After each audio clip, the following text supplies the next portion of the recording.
Hello and welcome to my video, lesson 3.2 on SI length. The other way I like to say this is not SI, but the word metric. So if you've heard one or the other, either one is fine. Okay, so metric is much nicer than imperial, and it is the standard of Canada. However, we don't always use metric. Oftentimes in construction, we will be doing imperial. So it's odd, but we often do both. But SI and metric is the standard in Canada, which means that we do have to know it, and it's actually much easier. So it's much nicer measurements. I'm glad that it's the standard here, not imperial, because that would be a pain in the butt.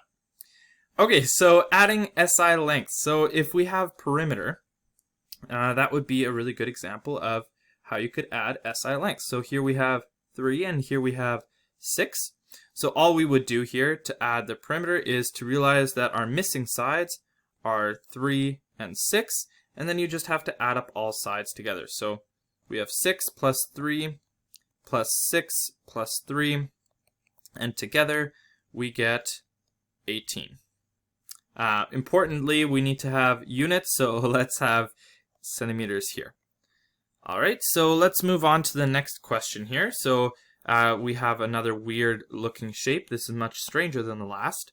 Let's say this is 3, 3. Let's say this is 4, 4, and 4.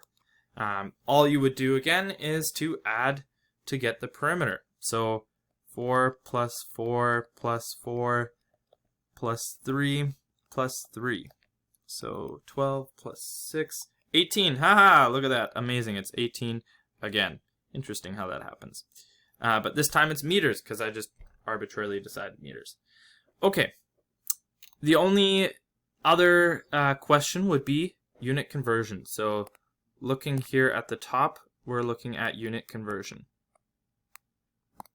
Okay, so how many kilometers have you run if you've traveled 3,400 meters? So what you're going to do is you're going to keep in mind these unit conversions, which are also on your formula sheet. And you're going to ask yourself, well, what do I want to know? I want to know kilometers. What do I know? Well, I know that I went 3,400 meters. All right. Well, if that's the case, we need to compare it to our fraction. So 1 kilometer is how many meters? Well, it's 1,000 meters.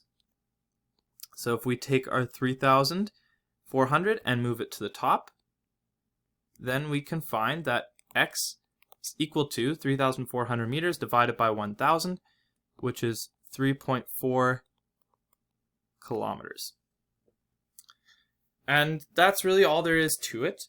It's just there could be unit conversion here. There could be lots of different perimeters. It could be a weirder shape than these, but this is the idea. The next topic we'll be talking about unit conversion between imperial and SI units. That's a little bit more complicated. It's not really more complicated. It's the exact same step as what we just did here, except that the numbers are not as easy. So here, multiplying or dividing by tens or hundreds or thousands are really, really easy.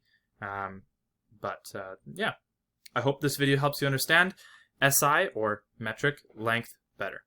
Good luck.